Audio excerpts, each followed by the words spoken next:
बड़ी खबर वक्फ बिल से जुड़ी है, जिसको लेकर बनाई गई जेपीसी अध्यक्ष जगदंबिका पाल ने एक बार फिर से विपक्ष को आड़े हाथों लिया है। कमेटी का गठन किया गया था जेपीसी का, जिसमें जगदंबिका पाल ने जो रिपोर्ट पेश की है उसी के मुताबिक अब एक बार फिर से उन्होंने विपक्ष को आड़े हाथों लिया है। उन्होंने विपक्ष पर भ्रम पैदा करने का गंभीर आरोप लगाया। उन्होंने बताया कि कानून बनने से गरीब पसमानदा मुसलमानों को ही फायदा होगा। सुनिए। इससे साफ है कि ये केवल देश में भ्रम पैदा करने की, गुमराह करने की कोशिश कर रहे हैं, क्योंकि जो ट्रांसपेरेंट बिल आ रहा है, जो वक्फ का बिल है, तो अब भविष्य में वक्फ की प्रॉपर्टी का जिस तरह से मुतवल्ली या खुर्द-बुर्द हो रहा था, वक्फ का फायदा किसी गरीब मुसलमान को नहीं मिल रहा था, किसी अनाथ को नहीं मिल रहा था, विधवा को नहीं, खवातीन को नहीं, किसी पसमानदा को नहीं मिल रहा था। आखिर कहीं भी आप वक्फ की प्रॉपर्टी हर जिले में है, उससे कहीं किसी गरीब की मदद शिक्षा में, एजुकेशन में, अस्पताल में हो रहा है? नहीं। तो आज जो ये कानून लेकर के आई है केंद्र सरकार, ये एक ट्रांसपेरेंट ढंग से कि इसका लाभ गरीबों को मिले। जैसे 3 तलाक में विरोध हो रहा था पूरे देश में, और आज कानून बन गया तो अल्पसंख्यक महिलाएं अपने को सुरक्षित महसूस कर रही हैं। आर्टिकल 370-35 जब समाप्त करने की बात थी तो महबूबा मुफ्ती जैसी कह रही थी खून की नदियां बह जाएंगी। आज जम्मू कश्मीर वर्ल्ड का टूरिस्ट डेस्टिनेशन बन रहा है और वहाँ पे देश के सारे पार्लियामेंट के पास किए हुए कानून लागू हो रहे हैं। तो स्वाभाविक है कि आज यह भी आने के बाद से जो वक्त का वाकिफ करने की मंशा है वो पूरा होगा।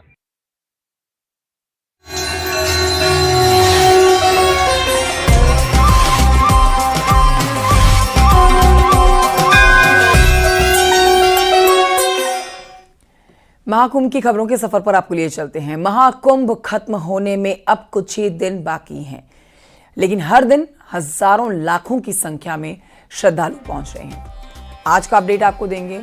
श्रद्धालुओं की भारी भीड़ आज भी उमड़ी हुई है और अगर आंकड़ों की बात करेंगे तो आज अब तक 53 करोड़ से ज्यादा लोगों ने संगम में पवित्र स्नान किया है। आज सुबह तक का आंकड़ा ले लीजिए, 8 बजे तक का आंकड़ा 36 लाख को पार कर गया है। आज में सुबह 8 बजे तक 36 लाख लोगों ने पवित्र स्नान किया है। प्रयागराज में श्रद्धालुओं का तांता लगा हुआ है।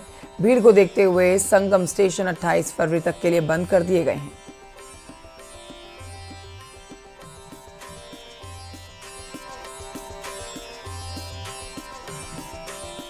सीएम योगी ने महाकुंभ को लेकर एक बार फिर से बड़ा बयान दिया। उन्होंने कहा कि महाकुंभ से एक ही संदेश निकलता है, एकता से अखंड होगा हमारा देश। हिंदू होने का मतलब सुरक्षा की गारंटी देना है। देश सुरक्षित है तो हम सुरक्षित हैं। सीएम योगी के बयान पर कांग्रेस और समाजवादी पार्टी ने बीजेपी पर धर्म की राजनीति करने का आरोप लगाया। साथ ही कहा कि संवैधानिक पद पर रहकर ऐसे बयान नहीं देने चाहिए।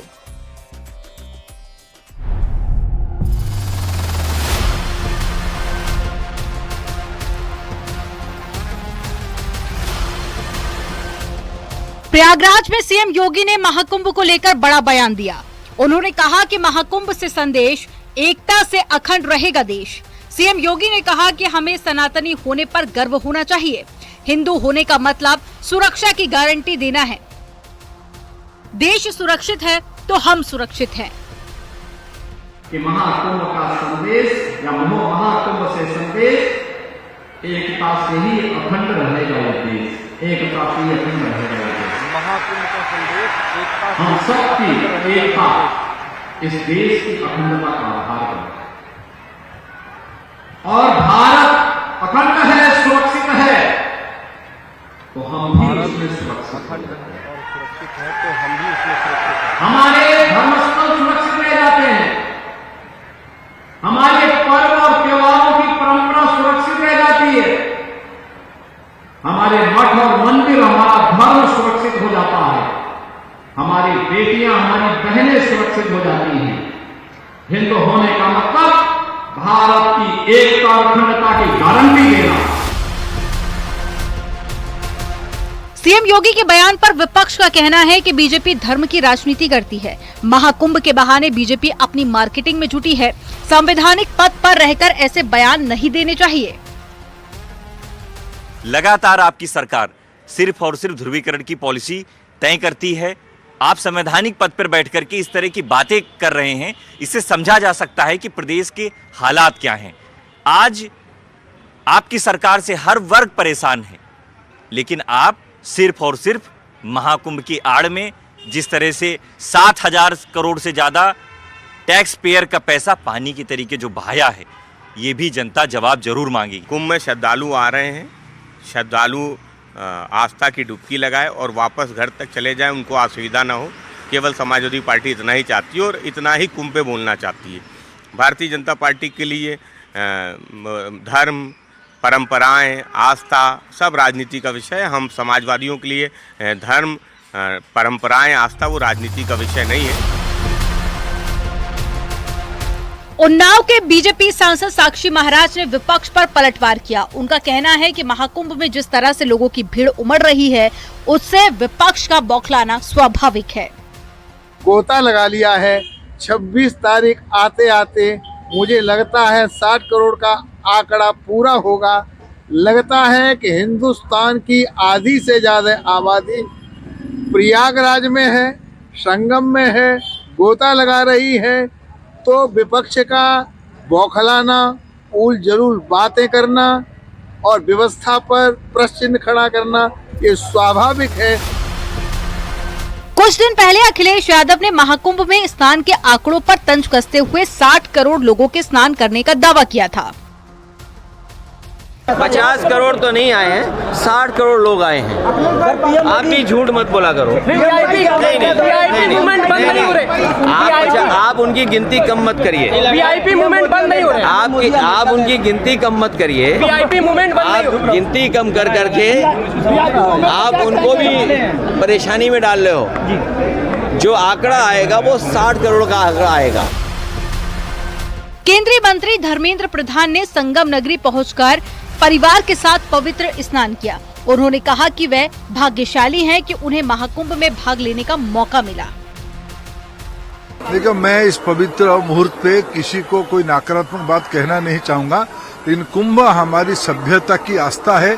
श्रद्धालु आए, बड़े धैर्य के साथ आए, जनता के बीच में आए, तब कुंभ भी संभलेगा, लोगों की आस्था भी रहेगी। महाकुंभ में अब तक करीब 53 करोड़ लोग त्रिवेणी के पवित्र जल में स्नान कर चुके हैं, जिसे लेकर जहां सीएम योगी आदित्यनाथ ने महाकुंभ के जरिए सनातन और देश की अखंडता का संदेश देने की बात कही, तो वहीं सीएम योगी के बयान पर विपक्ष का वार पलटवार जारी है। न्यूज़ 18 के लिए ब्यूरो रिपोर्ट। आरएसएस प्रमुख मोहन भागवत ने पश्चिम बंगाल में हिंदू समाज को संगठित करने पर जोर दिया।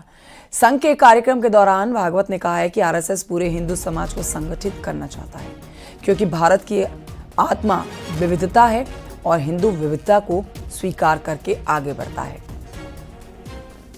इस हिंदू समाज को संगठित करना है। आज भी हम देखते हैं समस्याएं हैं, समस्याएं रहती ही है। कितना भी अच्छा समय हो, समस्या नहीं, ऐसा कभी होता नहीं। मनुष्य के जीवन में नित्य बाधाओं को पार करते हुए ही जाना पड़ता है। वैसे समाज के जीवन में भी छोटी मोटी समस्याएं हमेशा रहती है। कभी ज्यादा समस्याएं, कभी बड़ी समस्याएं, कभी छोटी समस्याएं। परंतु समस्याएं क्या है, इससे फर्क नहीं पड़ता। समस्याओं को झेलने वाला कितना तैयार है। अपने देश के सामने अनेक समस्याएं हैं, ठीक है। कब नहीं थी और किसके सामने नहीं थी, किस देश के सामने नहीं थी, सबके सामने थी। समस्याओं का होना महत्वपूर्ण नहीं है, समस्याओं का प्रतिकार करने वाले हम हैं। हमारी गुणवत्ता क्या है, हमारी एकता कितनी है। संगठन यानी क्या है? एकता। एकता क्यों? स्वार्थ के लिए नहीं, संघ को कुछ पाना नहीं है। तेरा वैभव अमर रहे मां, हम दिन चार रहे न रहे। हिंदू समाज के सबके प्रति संघ का भाव आत्मीयता का है, अपार आत्मीयता का है। और हिंदू समाज के मन में संपूर्ण विश्व के प्रति आत्मीयता है। वसुधैव कुटुंबकम कहने वाला हिंदू समाज है। उस हिंदू समाज के घटक के नाते संघ कार्य का आधार भी शुद्ध सात्विक प्रेम है। और आइए बढ़ते हैं आगे। आपको बताते हैं कि नई दिल्ली रेलवे स्टेशन पर भगदड़ के बाद यूपी में रेलवे स्टेशनों पर सुरक्षा कड़ी कर दी गई है। सुल्तानपुर में डीएम और एसपी ने स्टेशन का निरीक्षण किया है। यात्रियों से सावधानी बरतने की अपील की है।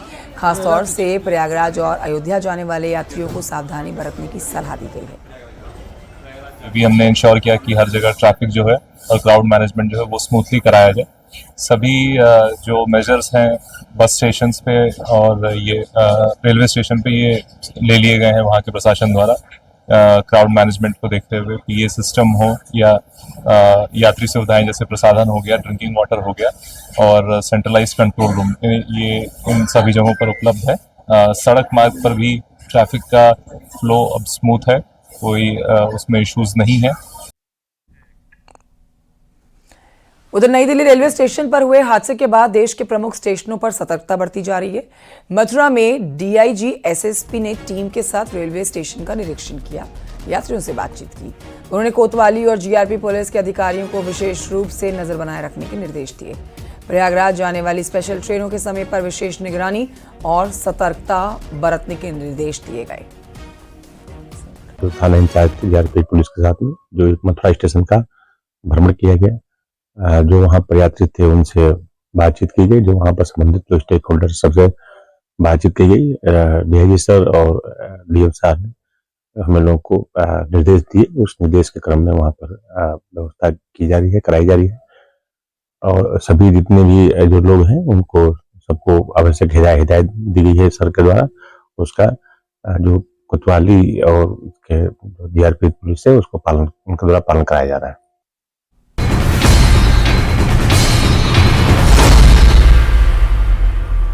दुबई की अबू धाबी जेल में बंद उत्तर प्रदेश की बांदा जिले की शहजादी को 24 घंटे के अंदर फांसी दे दी जाएगी। लिहाजा जेल प्रशासन ने उसकी आखिरी इच्छा के तहत घर वालों से फोन पर उसकी बात कराई।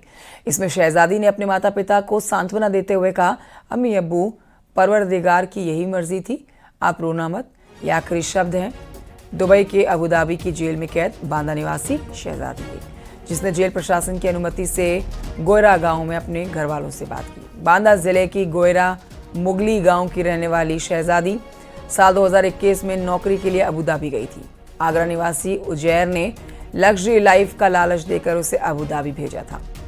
वहां पर एक दंपति जिनका नाम फैज और नादिया था, उनके हवाले इसको कर दिया गया। शहजादी को उनके 4 महीने के बच्चे को देखरेख करने की जिम्मेदारी सौंपी गई। एक दिन बच्चे की अचानक से मौत हो गई। दंपति ने इस मौत का जिम्मेदार शहजादी को ठहराया। कोर्ट में केस दर्ज कराया गया और आज फांसी की सजा दी जानी है। लड़की को वहाँ परिवार का पैरोकार नहीं मिले और वहाँ में लड़की की फांसी की सजा हो गई। बस होती चली गई और मैंने सुना है कि उसको आज रात में भी फोन कॉल आया ही कल फोन आया था लड़की का, वो रो रही थी। उसने बताया कि लास्ट कॉल है, अब मैं बात नहीं कर पाऊंगी, मुझे माफ़ करना, तमाम चीज़ें उसने बताई। हम भी रो रहे थे, वो भी रो के बता रही थी।